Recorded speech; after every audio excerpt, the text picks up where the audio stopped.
In this tutorial, I'll show you how to bring your number to Textnow.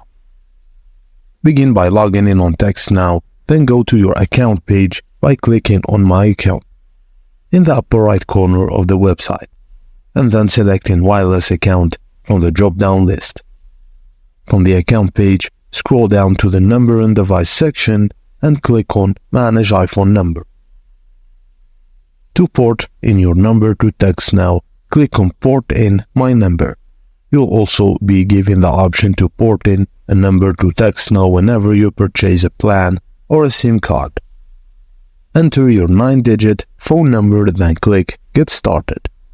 If your number is eligible to be ported into Textnow, you'll then be prompted to enter the account information from your current wireless provider to your carrier's requirement on the number porting help page. Double-check to make sure all the information has been entered correctly and click on Submit Request. The porting process can be on average 2 or 3 business days to complete from the time you complete the form.